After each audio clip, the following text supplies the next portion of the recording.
소멸 위기에 놓여 있는 어촌을 살리기 위한 지원 정책. 오늘은 어촌 신활력 증진 사업에 대해 알아볼 텐데요. 저는 지금 해양수산부 어촌 어항재생과 이형민 서기관과 함께하고 있습니다. 안녕하세요. 안녕하세요. 네, 오늘은 이 어촌 신활력 증진 사업에 대해 얘기를 나눠볼 텐데요. 먼저 이 사업이 어떻게 해서 시행되게 됐는지 설명부터 해주시죠.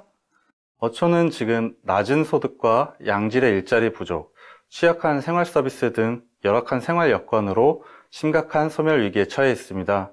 총 491개의 어촌 읍면동 중 소멸 위험 지역은 전체 어촌의 60%에 달하고 현 추세시 2045년에는 어촌의 87%가 소멸 고위험 지역에 진입한다는 연구 결과도 있습니다.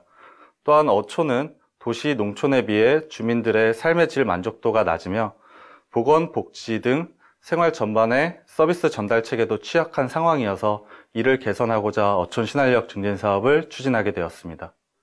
이번 지원 정책 어촌 신활력 증진 사업 어떤 사업의 성격이고 또 구체적인 목표가 무엇일까요? 네, 어촌 신활력 증진 사업은 어촌 활력 제고를 위해서 정부의 기반 시설 지원을 통해 민간 투자를 유도하여 국가어항 등 중심 어촌을 역통적 경제 거점으로 육성하고 어촌 인프라 개선에서 나아가 보건, 문화 등 어민들의 생활 수준 향상을 위해 직접 필요한 생활 서비스 지원 체계를 정비하여 어촌을 도시 수준의 생활 공간으로 혁신할 계획입니다. 이를 위해 사업 유형을 3가지로 구분하고 2023년부터 5년간 어촌 300개소를 대상으로 총 3조 원을 투자할 계획입니다. 이를 통해 완료 시점인 2030년까지 어촌에 총 3만 6천 명의 신규 고용을 창출하고 생활 인구를 현재보다 200만 명 증가시켜서 어촌에 활력을 다시 불어넣고 어촌에서의 삶이 도시 못지않은 삶이 될 수 있도록 노력할 계획입니다. 네, 말씀하신 대로 이 3가지 유형을 준비하셨다고 했는데 먼저 그 첫 번째로 어촌 경제 플랫폼 조성에 대한 얘기부터 해주시죠. 네, 첫 번째 유형인 어촌 경제 플랫폼 조성 사업은 재정 지원과 민간 투자 유도를 통해 어촌 일자리와 생활의 중심 역할을 하는 역동적인 경제 거점 25개소를 조성할 계획입니다. 국가어항 등 수산업 기반 지역에 수산물 생산, 유통, 판매 시설을 집적화하고 마리나 호텔 등 해양 레저 관광 시설을 확충하는 한편 생활 서비스 복합 시설을 조성할 계획입니다. 수산물 가공 유통 단지, 관광 시설 등 대규모 자본이 투입되는 시설은 민간 투자 유치를 추진합니다. 어촌 경제 플랫폼 조성 사업은 2027년까지 연간 5개소씩 추진될 예정이며 개소당 300억 원, 총 7,500억 원을 지원할 계획입니다. 네, 다양한 지원 프로그램이 계획되어 있는데요. 이번에는 이 어촌 생활 플랫폼 조성에 대해서도 설명해 주세요. 네, 두 번째 유형인 어촌 생활 플랫폼 조성 사업은 지방어항, 정주어항 등 중규모의 어항과 주변 지역을 대상으로 어촌의 정주소득 창출 환경을 개선하여 도시로 나가지 않아도 충분히 생활이 가능한 자립형 어촌 175개소를 지원할 계획입니다. 여기서 자립형 어촌은 행정리 마을 5개에서 10개가 묶이는 공간적 범위를 의미합니다.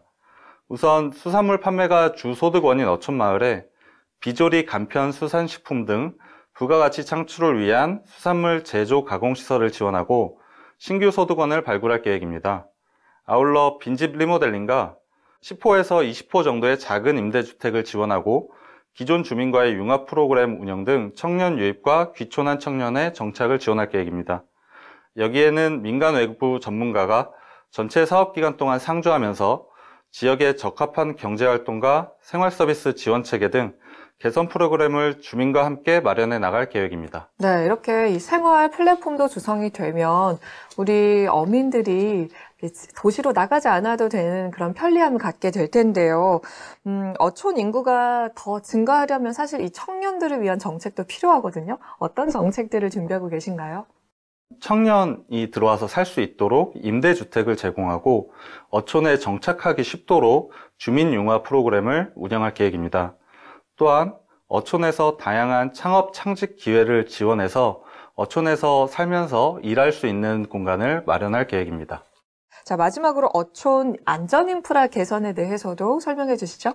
네, 마지막 유형인 어촌 안전 인프라 개선 사업은 낙후된 주민 안전을 위협하는 어업시설과 생활안전시설을 개선하여 소규모 어촌 100개소의 최소 안전을 확보하는 사업입니다. 기후변화를 반영해 방파제, 월파 방지시설 등 재해안전시설과 노후된 어구 보관 창고 등 어업 기반 시설을 정비하고 방치된 빈집 철거, 슬레이트 지붕 정비 등 환경 개선 시설을 확충하여 생활 환경을 개선할 계획입니다.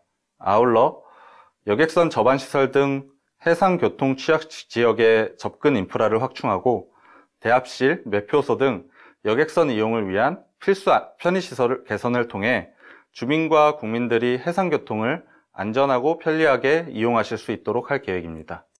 오늘 이렇게 세 가지 주요 지원 유형에 대해 알아봤는데 스마트 어촌 조성과 또 어촌 문화 보존 사업도 함께 진행한다면서요?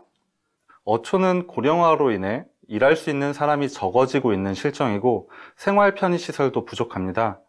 이러한 문제를 해결하기 위해 AI, 자동화 설비 등을 활용해 작업 환경의 스마트화와 스마트 기술을 활용한 어르신 건강관리 등 스마트 기술을 활용해 지원할 계획입니다.